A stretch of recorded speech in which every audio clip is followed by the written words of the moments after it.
नमस्ते दोस्तों। आपका उद्दात हिंदी क्लासेज में आपका स्वागत है। और हमारी बात किसके हो रही थी? कबीर दास जी के ऊपर हमारी चर्चाएं चल रही थी। मैंने बताया था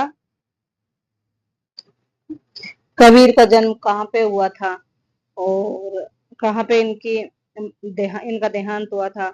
और उसके साथ ही मैंने आप लोगों को इससे संबंधित जो वक्तव्य किसी विद्वान ने दिए हैं वो वक्तव्य मैंने आप लोगों को सभी लिखवा भी दिए हैं। हजारी प्रसाद द्विवेदी जी ने जैसे कहा है कि ये वाणी के डिक्टेटर थे, मतलब तानाशाह थे। ये इनका जो कविता है बाई प्रोडक्ट है, फोकट का माल है, ढलवे का माल है।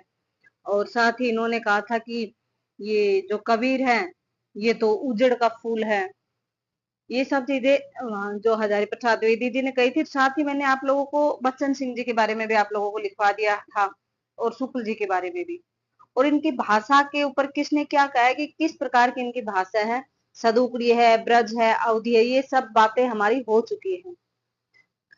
अब बचता है कबीर के मतलब जो बीजक है उसके कितने तो भाग हैं और किस किस की कौन सी भाषा है। और इनके गुरु के बारे में जो कहा जाता है कि जो गुरु जो इनके हैं, गुरु रामानंद। ये जो रामानंद है ना, जब पंचगंगा घाट के ऊपर जब ये स्नान करने गए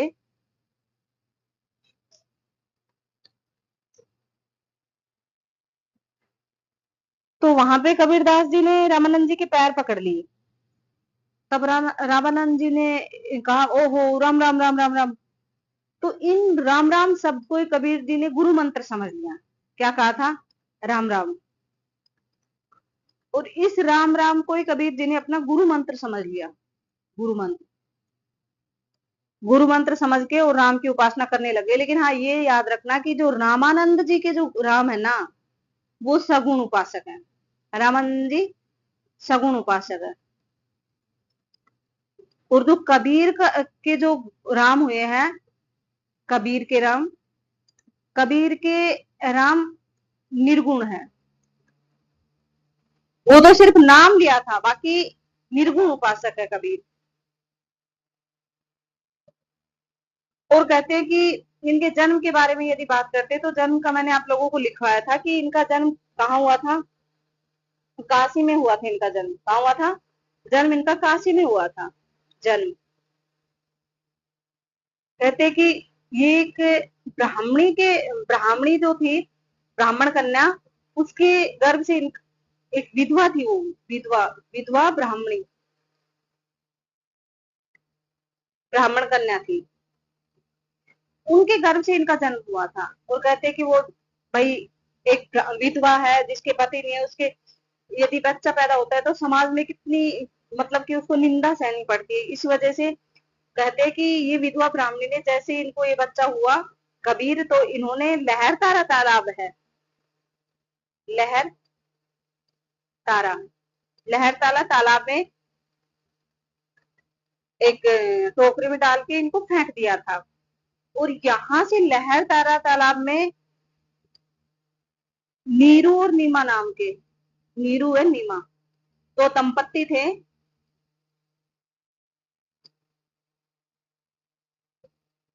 इन्होंने देखा कि भाई कोई बच्चा रो रहा है, बच्चे की आवाज आ रही है, तो इन्होंने इसको यहाँ से लहर तारा तालाब से उठा के, ये जुलाहा थे, जुलाहा, जुलाहा, जुलाहा होते हैं कपड़े बुनकर, कपड़े जो बुनकर होते हैं वो होते हैं जुलाहा। ये कहते हैं कि जब इन्होंने मतलब कि नीरू और नीमा ने देखा कि तालाब में मतलब किसी के बच्चे की रोने की आवाज आ रही है, इन्होंने देखा कि बच्चा है, तो इनके कोई बच्चा था नहीं। इन्होंने उस बच्चे को ले लिया और उसका कबीर नाम रख के इन्होंने ही इनका लालन पालन किया था। और आगे चल के यही कबीर के नाम से प्रसिद्ध भी हुए थे। और जो हजारी प्रसाद द्विवेदी जी है ना, हजारी प्रसाद द्विवेदी जी ने इनके बारे में ना, दुलाहाओं के बारे में कहा भी है कि उस समय जब मतलब जब इनका जन्म हुआ था, तो कहते हैं कि उस समय ये जो इनको जो दुलाहा को उन्होंने हजार प्रसाद द्विवेदी ने वयजन जीव का है। क्या कहे? वयन जीवी, वयन जीवी कहा है। कहते कि वयन जीवी उस समय मतलब कि अधिकांश ब्राह्मणों, जो श्रेष्ठ ब्राह्मण थे, उनको तो स्वीकार नहीं करते थे और आश्रम में रहते थे। और बाहर जैसे कि जैसे जो नाथ पंथ नहीं होते थे, उन्हीं के अनुसार भीख मांग मांग के और अपना आजीविका चलाते थे। और धीरे बाद में यही बाद में धीरे धीरे आके इनको धर्मांतर करके, नव धर्मांतरित करके इनको मुसलमान बना दिया था। तो इसलिए इनके ऊपर ये भी कहा जाता है कि कोई तो कहते हैं कि कबीर ब्राह्मण थे ना हिंदू थे, कोई कहते हैं मुसलमान। तो मेरे को लगता है कि बाद में शायद जब धर्मांतर हो रहा था तो उस समय शायद ये ऐसा हुआ होगा, जब कहा जाता है कि ये मुसलमान थे, उसी से शायद ये कुरीति फैली होगी। ये हुआ इनके जन्म के बारे में कि जन्म इनका विधवा ब्राह्मण कन्या थी, जिन्होंने लहर तारा तालाब, ये तालाब का नाम भी कई बार पूछ लेते कि लहर तारा तालाब में बहा दिया था। तो नीरू और नीमा दंपत्ति ने इन्हें निकाला और उन्होंने इनका पालन पोषण किया था। ये नीरू और नीमा है ना, ये ही जुलाहा थी, ये जुलाहा जातियों में थी, मतलब कपड़े बुनकर जो होते हैं उनमें आते हैं ये। और इनके गुरु के बता दिए कि गुरु इनके कहाँ मिले थे, इनके पंचगंगा घाट के ऊपर। रामानंद जी जब सुबह स्नान करने आए थे तो कबीरदास जी ने उनको पैर पकड़ लिया कि प्रभु मेरे को आप अपना शिष्य बना लीजिए, शिष्य बना लीजिए। तो रामानंद जी कहा ओ राम राम राम राम राम, उस राम राम को इन्होंने अपना गुरु मंत्र समझ के फिर इन्होंने मतलब उसमें भक्ति करने लग गए थे, निर्गुण राम की। अब एक बात मैं आप लोगों को बता दूं कि ऐसे भी कहा जाता है कि जो कबीर है ना, कबीरदास जी, कबीरदास जी अनपढ़ थे, मतलब पढ़े लिखे नहीं थे। ये क्यों कहा जाता है, इसके बारे में ना मतलब कहा जाता है कि ये साक्षर नहीं थे, इसके कोई प्रमाण नहीं है कि ये साक्षर थे या नहीं थे। लेकिन हाँ, खुद कबीर ने एक दोहा लिखा है, वो हो सकता है, मेरे को लगता नहीं इतने मतलब कि इतना जो ज्ञान जो इनके है, इनके जो पदों में, कि अच्छे अच्छे प्रोफेसर इनके पदों को यदि बैठ के अगर उनका अर्थ निकालते हैं ना तो बहुत गूढ़ रहस्य निकल के आता है। तो मेरे को लगता नहीं कि अनपढ़ या ऐसा साक्षर नहीं थे। लेकिन खुद कबीरदास जी ने लिखा है कि मसी कागज छुयो नहीं, मसी कागज छुयो नहीं,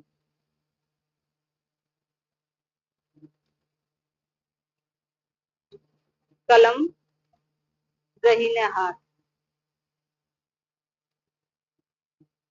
गही नहीं हाथ। ये स्वयं कबीरदास जी ने लिखा है, इसलिए ये बात कहते हैं कि भाई स्वयं कबीरदास जी ने भी अपने बारे में स्वीकार किया है कि मैं कागज छूने, मतलब मैंने कागज तक को छुआ तक नहीं, और कलम मैंने हाथ में भी नहीं उठाई। तो इसलिए कहा जाता है कि कबीर अनपढ़ थे, मतलब पढ़े लिखे नहीं थे, साक्षर नहीं थे। लेकिन किताब मेरे हिसाब से मैं यदि देखूं, और अन्य और भी विद्वानों ने माना है कि कबीर का ये कहने का अर्थ ये था कि किताबी ज्ञान मैंने नहीं लिया, मतलब वेद जो पुराण वगैरह है वो ज्ञान मैंने नहीं लिया, मैंने अपनी आंखों का देखा है ना, उसी को सत्य और अनुभव करके उसको ही मैंने महत्व दिया है। इसलिए उन्होंने शायद ये पंक्ति लिखी थी, मसी कागज छुयो नहीं, कलम गही नहीं हाथ। विद्वानों के लिए कहा है जिन्होंने मतलब वेद पुराण, क्योंकि कबीरदास जी तो विरोधी थे इन सब के, ब्राह्मणवाद के, पुरोहितवाद के, वेद शास्त्रों के, व्यवहारिक ज्ञान को महत्व देते थे। इसलिए शायद उन्होंने ये पंक्ति लिखी है। बट कबीरदास जी पढ़े लिखे थे या नहीं पढ़े लिखे थे, इसके ऊपर एक मत नहीं है, अनपढ़ ही माना गया उनकी इस पंक्ति के आधार के ऊपर। स्वयं कबीरदास जी ने ये लिखा है। अब मेरे हिसाब से आप लोगों के जो जो मतलब क्वेश्चंस बनते हैं, वहां मैंने आप लोगों की कहीं ना कहीं सभी जगह मैंने आप लोगों को टच करते हुए सभी जगह मैंने आप लोगों को बता दिया है। अब इनके संबंधित जो बीजक जो इनका है, बीजक,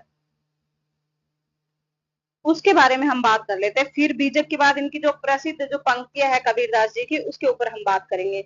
तो बीजक के बारे में कहा जाता है कि बीजक के संपादक कौन है, बीजक के संपादक, तो संपादक की यदि बात करते हैं तो धर्मदास है। कौन है, धर्मदास है।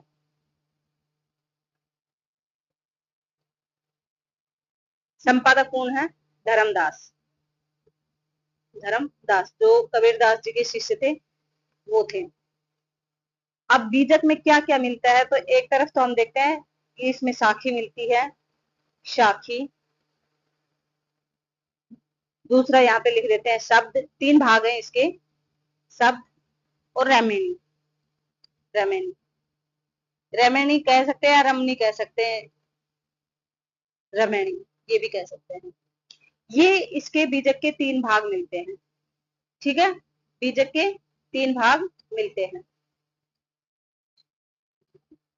अब देखते हैं कि क्या इनकी भाषा रही है बीजक में, जैसे कि साखी की क्या भाषा रही है और शब्द की जो इसमें मिलते हैं उसकी क्या भाषा रही है, किस शैली में लिखे गए हैं। तो मैं आपको बता दूं कि जो साखी है ना, इसकी साखी तो क्या है, दोहा शैली में मिलते हैं, दोहा छंद है यहाँ पे। और जो शब्द है इनके पद शैली में है, पद मिलते हैं। और इधर रेमेणी की यदि बात करते हैं तो रेमेणी में के भी पद मिलते हैं, पद ही मिलते हैं। और इसमें दोहा और चौपाई का मतलब की क्रम मिलता है, दोहा और चौपाई, दोहा व चौपाई, चौपाई, ठीक है, ये इसका क्रम है। मैं सोच रही हूँ कि यहाँ पे शायद हाँ आ जाएगा, काफी जगह है, तो ये इसमें है। अब यदि भाषा की बात करते हैं तो भाषा यहाँ पे तो क्या है, साखी की भाषा तो सदुकड़ी भाषा है। आप लोगों को मैं यही याद करवा दूंगी ट्रिक से, चिंता ना करें, सदुकड़ी भाषा है। यहाँ पे ब्रज तो मुख्य है, ब्रज तो ब्रज भाषा तो मुख्य है ही यहाँ पे। साथ ही पूर्वीपन मतलब कि पूर्वीपन का प्रभाव भी है,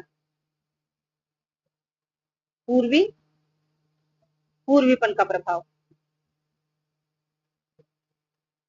प्रभाव भी देखा जाता है यहाँ पे। और यहाँ यदि बात करते हैं तो यहाँ पे भी वही मिलता है, ब्रज भाषा और पूर्वीपन, ब्रज भाषा और पूर्वीपन का प्रभाव, पूर्वीपन।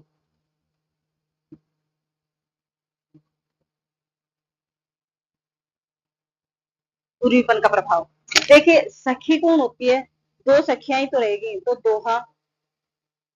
सखियां कितनी होती है, 2 सखियां होती है जो साथ घूमती फिरती है ऐसे, क्योंकि अकेले का तो कोई फिर सखी क्या, 2 सखियां हैं और एक कड़ी में रहती है, कड़ी, एक कड़ी की तरह रहती है, 2 सखियां कड़ी की तरह रहती है। तो साखी, दोहे और कड़ी, सदुकड़ी, ठीक है, 2 सखी कड़ी में रहती हैं। तो दोहे साखी में क्या मिलते हैं, दोहे और कड़ी के रूप में, मतलब सदुकड़ी। शब्द होते हैं ना, वो एक एक पद को समझा देते हैं। जो पद होते हैं वो शब्दों से ही तो बने होते हैं भाई। जो पद होते हैं, हम व्याकरण में पढ़ते हैं तो पद किससे बने होते हैं, शब्दों से और भाषा से। भाखा मीन्स भाषा, तो ब्रज भाषा, ठीक है, भाखा को मतलब लगाना भाषा, और है भी भाखा का मतलब भाषा ही,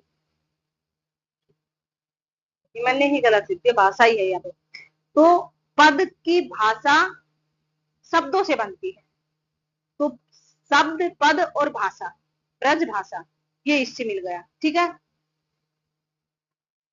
अब यहाँ पे यदि बात करते हैं तो रमण करते हैं दोनों मिलके, चौपाई और दोहे दोनों मिलके क्या करते हैं, रमण करते हैं, मतलब घूमते।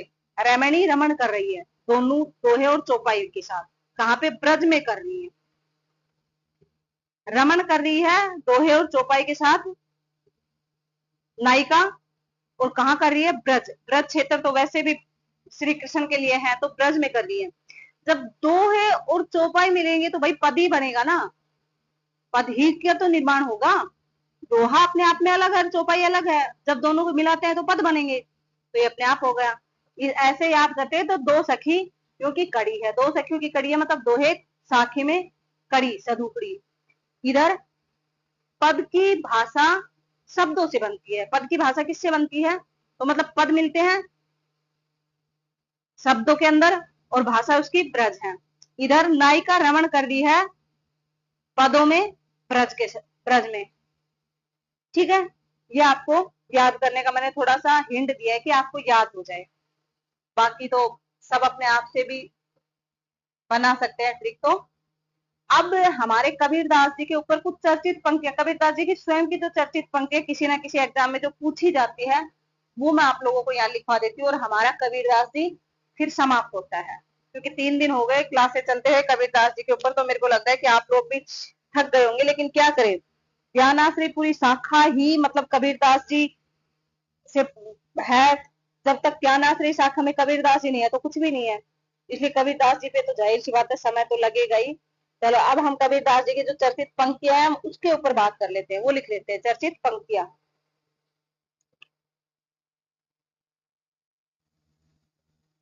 कबीरदास जी की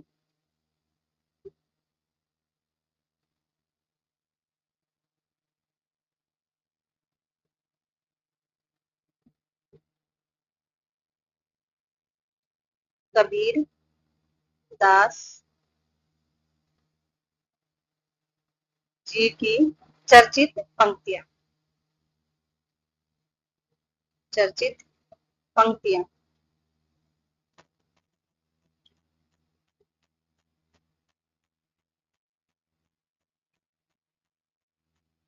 ठीक है, यहाँ हम चर्चित पंक्तियां जो कबीरदास जी की किसी न किसी एग्जाम में पूछी जाती है उसके ऊपर हम बात कर लेंगे। सबसे पहले तो यहाँ पे सूर समाना चंद में, चंद समाना सूर में। क्योंकि ये मैं सबसे पहले इसलिए लिखवा रही हूँ कि इसमें सूर का नाम आ रहा है, तो सूर से हम कई बार सूरदास समझ लेते हैं। तो सबसे पहले याद रखना, सूर समाना चंद में, चंद समाना सूर।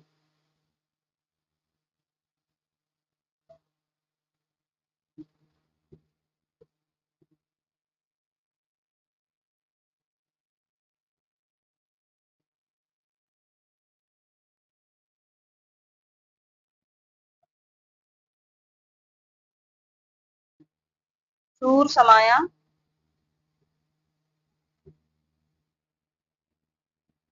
सूर समाना चंद में, चंद समाना सूर, समाना सूर।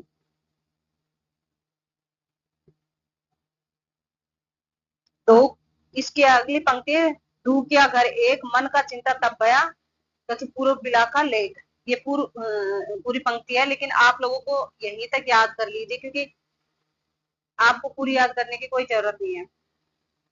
मेरे को नहीं लगता कि पूरी याद करनी है। सूर समाना चंद में, चंद समाना सूर, यही, क्योंकि यहाँ पे जब सूर का नाम आता है तो हम सूरदास के ऊपर चले जाते हैं। इसलिए मैंने ये लिखा है कि आपको याद रख रहेगी। एक दूसरी पंक्ति एक बहुत ही अच्छी पंक्ति है, उसके ऊपर हम तुलसीदास के ऊपर ज्यादा जाते हैं। दशरथ सुत तिहु लोक बखाना,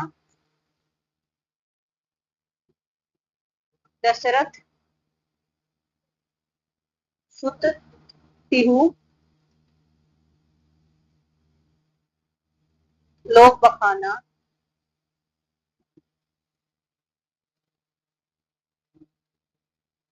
लोक बखाना,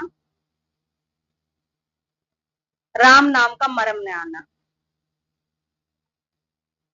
राम नाम का मर्म।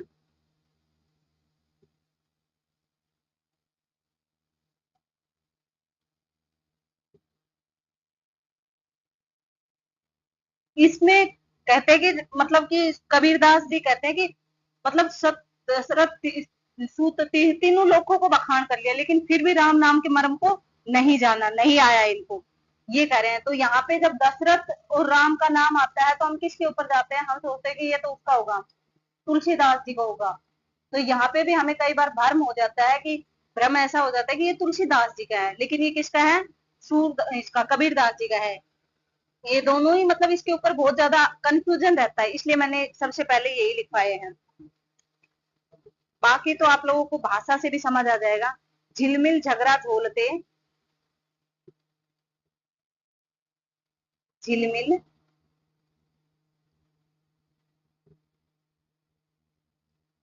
झगड़ा झोलते,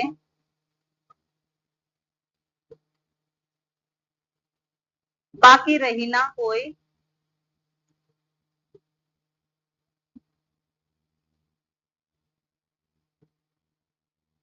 रही ना कोई, बाकी रही ना कोई काहू, गोरख अटके कालपुर,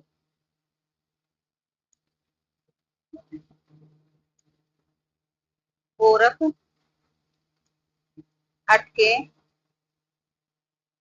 कालपुर,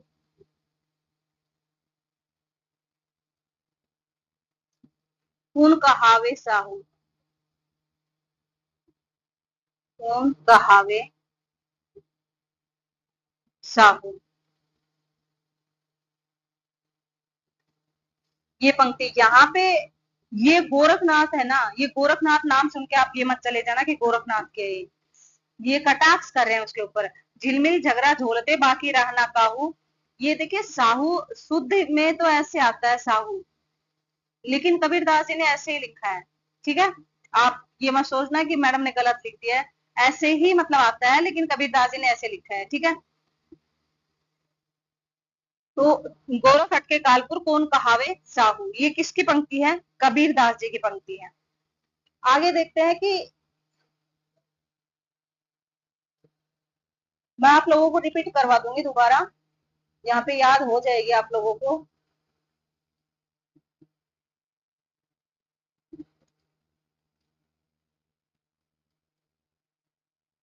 पोथी पढ़ पढ़ जग हुआ, पोथी पढ़ पढ़ जग हुआ, जग हुआ, पंडित भयानक होई, भयानक कोई पंडित,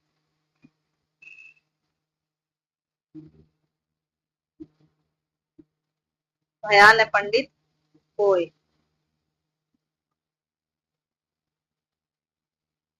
क्योंकि कबीरदास जी तो सीधे के सीधे कटाक्ष करते थे ना, कि कहते कि पोथी पढ़ पढ़ पूरा जग हो गया, लेकिन इनमें से किसी ने भी फिर भी कोई पंडित नहीं हुआ।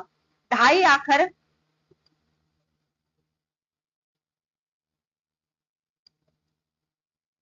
ढाई आखर प्रेम का,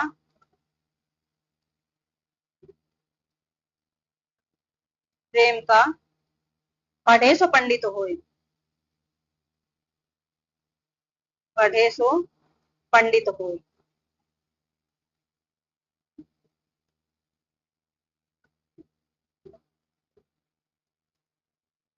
ये कह रहे हैं कि पोथी कितने, मतलब कि ये वेद पुराणों के बारे में कह रहे हैं कि इतनी पोथी पढ़ ली, क्या हुआ? कुछ नहीं हुआ, कोई पंडित हुआ? लेकिन जो अक्सर प्रेम के, ईश्वर के, प्रभु के नाम को जो समझ जाएगा वही पंडित हो जाएगा। ये भी इन्हीं की पंक्ति है, कबीरदास जी की। अगली पंक्ति हम देखते हैं, तो इनकी पंक्ति है,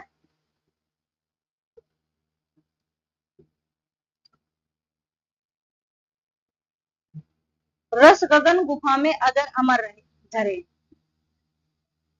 रस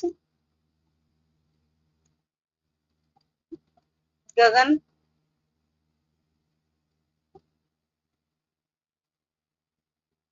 गुफा में अजर अमर झरे, अमर झरे। ये पंक्तियां, इनका बड़ा गहरा है, रहस्यवाद में इनका अर्थ खुलता है। रहस्य मतलब इनमें है, ये जो कुंडलियां वगैरह है ना, कुंडलियों के रस, जो कुंडलियां इन्होंने बताई है, स्वादिष्ठान चक्री, ये उनसे संबंधित ये पंक्तियां हैं, वहीं पे जाके इनका अर्थ निकलता है। एक है प्रभ ब्रह्म का के तेज का कैसा है अनुमान, कहे पे को शोभा नहीं देखे ही फरमान। ये भी इनकी बड़ी प्रसिद्ध पंक्ति है, जो पूछी जाती है और आप लोगों को याद भी रहनी चाहिए। कबीरदास जी को जब हम पढ़ते हैं तो हमें पता भी हो। पर ब्रह्म के तेज का, परम ब्रह्म के तेज का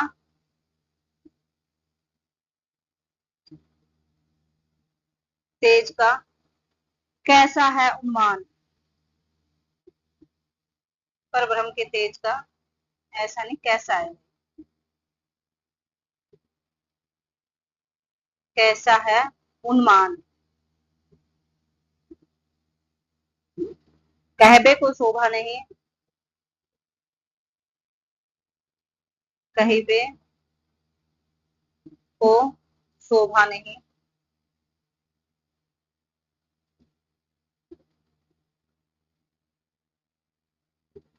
नहीं देखा की परवान। ये भी किसकी पंक्ति है? कबीरदास जी की पंक्ति है। बड़ी प्रसिद्ध पंक्ति है।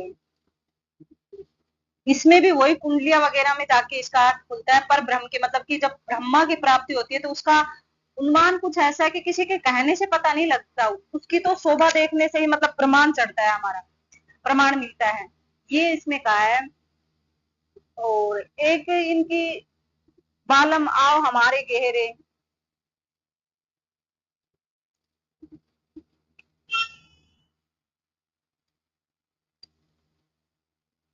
बालम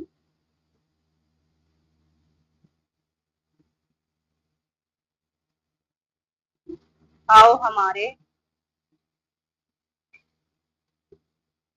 गहरे, मतलब गहरे मतलब ये बालम किसको कह रहा है? प्रभु को, जो निर्गुण ब्रह्म है इनका, जो निर्गुण राम है, उसी को बालम कहा है। क्योंकि कहते हैं ना कि भारतीय उसका प्रभाव है इनके ऊपर। तो भारतीयों के अनुसार तो परमात्मा क्या है? पुरुष। परमात्मा तो क्या है? पुरुष है। और स्त्री क्या है? आत्मा है। तो बालम इसी को, ब्रह्मा को कहा गया है, प्रभु को कहा गया है, परमात्मा को कहा गया है। आगे हम देखते हैं तो कबीरदास की अगली पंक्ति की यदि बात करते हैं तो अगली पंक्ति हम कौन सी हो सकती है? संस्कृत भाषा के ऊपर इन्होंने कहा है कि संस्कृत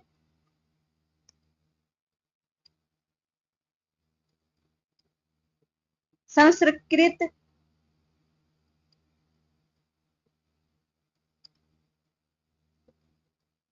भाषा कूपजल।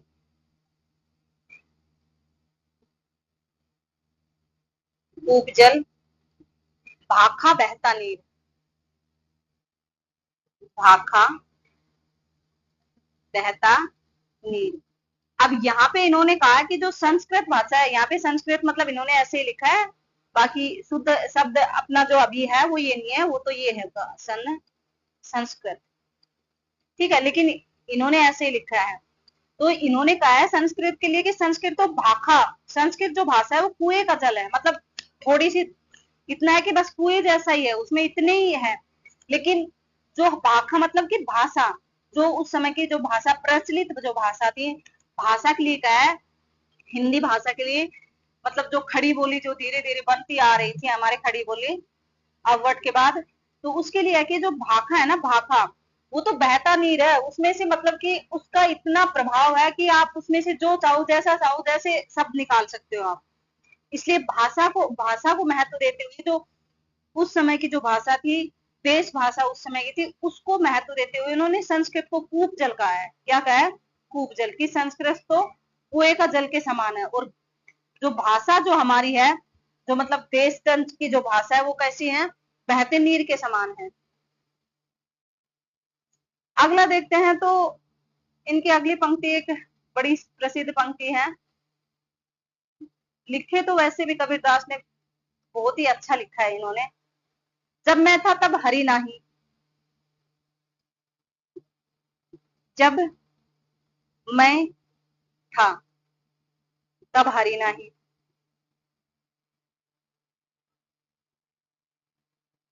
हरि नहीं थे।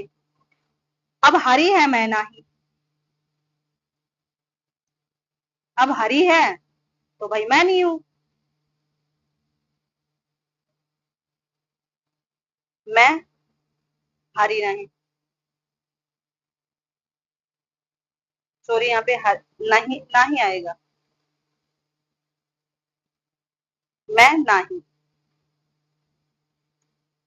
कहते हैं कि कबीरदास जी जो अपने इंसान में जो अहम होता है ना, कि मैं उस मैं को बताया है।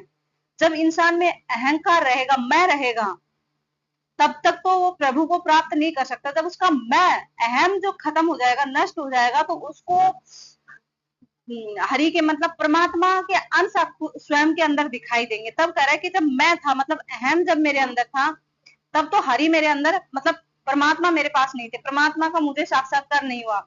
जब हरि का मुझे साक्षात्कार हो गया तो मैं मतलब मेरा अहम नष्ट हो गया। ये इन्होंने कबीरदास जी ने अपने इस पद में कहा है। नेक्स्ट देखते हैं।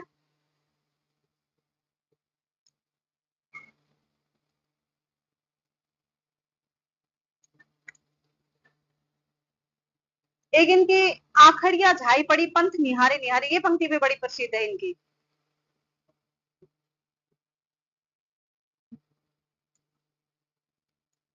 आखड़िया झाई पड़ी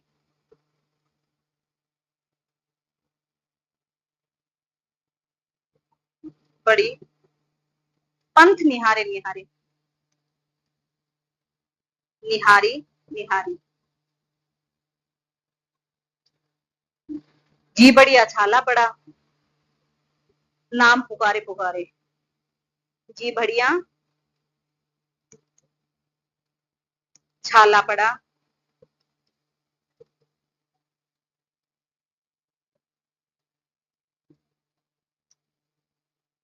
जी बढ़िया छाली पड़ी, नाम पुकारे पुकारे, नाम पुकारी पुकारी। ये कहते हैं कि मैंने प्रभु का मतलब कि अपने परमात्मा का की राह देखते देखते, उसका इंतजार करते करते मेरी आंखों में झाइयां पड़ गई है और मेरे जीभ में उसका परमात्मा का नाम पुकारते पुकारते फिर क्या पड़ गए हैं, छाले पड़ गए हैं। मेरे हिसाब से जो बाकी तो कितना भी लिखवा लो उसका कोई अंत नहीं है, क्योंकि इनकी इतनी प्रसिद्ध पंक्तियां है कि मतलब जब तक हम खुद नहीं पढ़ेंगे, लेकिन लगभग लगभग जो अगर आप लोगों की कुछ पंक्तियां ये रहस्य, ये यहाँ पे ये और बता दो कि ये रहस्य भावना की भावनात्मक रहस्यवाद है इसमें, भावनात्मक। देखिए रहस्यवाद भी दो प्रकार का, एक साधनात्मक बताया था, एक भावनात्मक। यहाँ पे भाव दिखा रहे, स्त्री जो विरहणी स्त्री है वो परमात्मा मतलब अपने प्रियतम की का इंतजार कर रही है, तो ये निहार रही है, पथ निहार रही है, पुकार रही है, तो यहाँ पे भावनाओं के माध्यम से रहस्य दिखाया गया है, तो इसलिए ये भावनात्मक रहस्यवाद है। ठीक है, और भी बहुत सारी इतनी पंक्तियां हैं कि भाई हम कितना भी लिख ले, लेकिन लगभग लगभग यहाँ से आप लोगों को मिल जाती हैं। बाकी तो जो पद आप लोगों के किसी भी जैसे कि फर्स्ट ग्रेड में, सेकंड ग्रेड में या फिर किसी और की आप तैयारी कर रहे हैं, वहां पे यदि वो पद लगे हुए हैं ना, वहां तो आपको अलग ही पढ़ना पड़ेगा। यदि सिर्फ कबीरदास लगा है तो यहाँ से आपको मिल जाते हैं सवाल। एक इनका है प्रेम गली अति सांकरी, प्रेम गली अति सांकरी मतलब सक्रिय है, भीड़ी है, तामे बहु ने समाई, तामे बहु ने समाई, न समाई, मतलब कह रहे कि प्रेम की जो गली है ना वो बहुत सकड़ी है, बहुत छोटी है, उसमें दो चीजें एक साथ नहीं समा सकती, उसमें दो चीजें एक साथ नहीं समा सकती। ये भी कबीरदास की पंक्ति है। एक इनकी पंक्ति है कि सतगुरु समान को सगा सोती सही ने दाती, हरि जीवा समान है कोई हितु हरिजन सही ने जाती, मतलब गुरु की कहे कि गुरु के समान कोई सगा नहीं है। ये तो ऐसे तो बहुत सारी पंक्तियां है, तो जो पद आप लोगों के लगे हुए होंगे सिलेबस में वो तो आप लोगों को पढ़ना ही होगा। बल्कि कबीरदास जब प्रॉपर इतिहास की दृष्टि से देखते हैं तो मैंने इतनी पंक्तियां लिखवा दी, काफी है ये आप लोगों के लिए। और हमारा कबीरदास यहाँ पे समाप्त होता है, बाकी इसके जो पद लगे हुए हैं सिलेबस के अनुसार वो अलग पढ़ेंगे हम लोग। अभी के लिए इतना ही, धन्यवाद। यदि क्लास अच्छी लगती है तो लाइक कर दीजिए, शेयर कर दीजिए अपने दोस्तों के साथ, कमेंट कर दीजिए और इस चैनल को सब्सक्राइब करना ना भूले, क्योंकि जो भी क्लास आएगी आपको सबसे पहले उसका नोटिफिकेशन मिल जाएगा। धन्यवाद। ये हमारा हो गया। अब मैं सोचती हूँ कि एक बार मैं आपको रिपीट कर देती हूँ, तो वापिस चलते हैं हम। यहाँ पे देखिए कबीरदास के बारे में इनके जो बीजक थे उसमें देखिए साखी, शबद और रहमी, तीन में तीन भागों में बीजक मिलता है। साखी की भाषा क्या है हमारी, यहाँ देखते हैं कि जो बीजक है ना, बीजक के कितने भाग है, तीन भाग है। एक बार रिपीट कर लेते हैं, बीजक के तीन भाग है, साखी, शबद और रेमेणी। रेमेणी की भाषा क्या है हमारी, ब्रज भाषा है जिसपे पूर्वीपन का प्रभाव है और दोहा चौपाई में है, मतलब पद शैली है इसमें। और शब्द की यदि बात करते तो शब्द में भी मतलब ब्रज भाषा है और पद शैली है। साखी दोहों में है और सदुपरी भाषा है इसकी। और यदि बात करते हैं बीजक का संपादक किसने किया था, तो धर्मदास जो कबीरदास जी के शिष्य थे।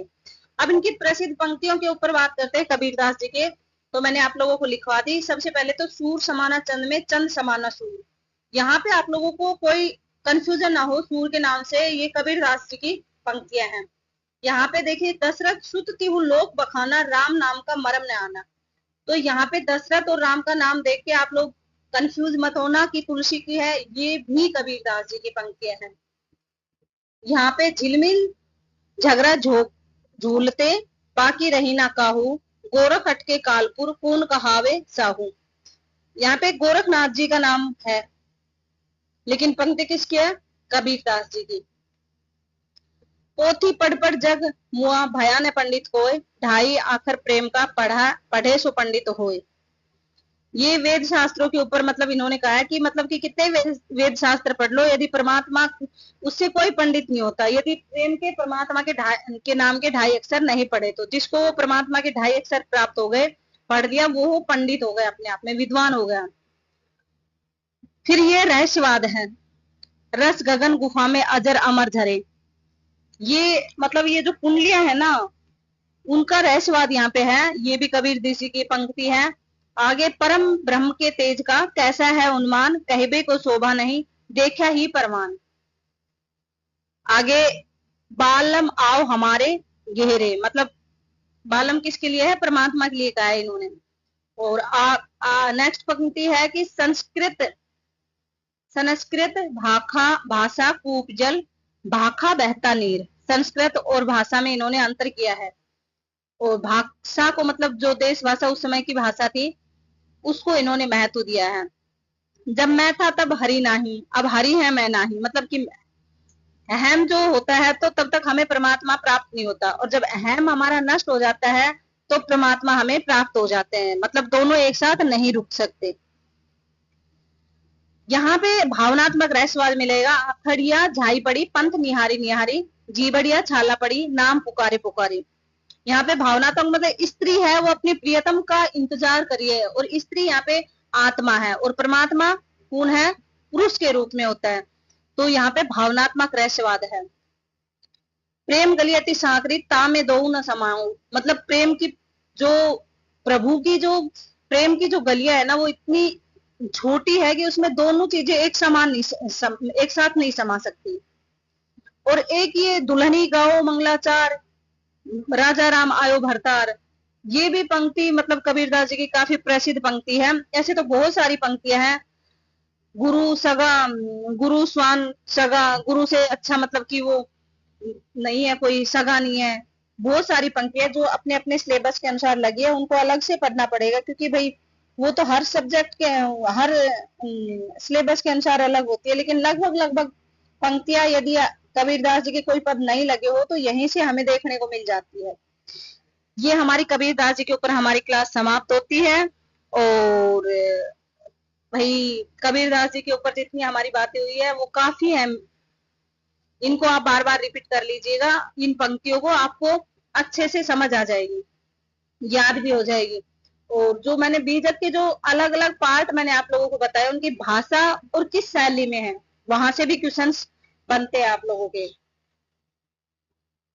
वहां से भी क्वेश्चंस आप लोगों के बनते हैं। तो यदि क्लास अच्छी लगती है तो लाइक कर दीजिए, अपने दोस्तों के साथ शेयर कर दीजिए, और कमेंट करना ना भूले। चैनल को सब्सक्राइब तो जरूर कर लेना, क्योंकि आगे यदि क्लास आती है जैसे ही, तो आपको सबसे पहले नोटिफिकेशन मिले। धन्यवाद।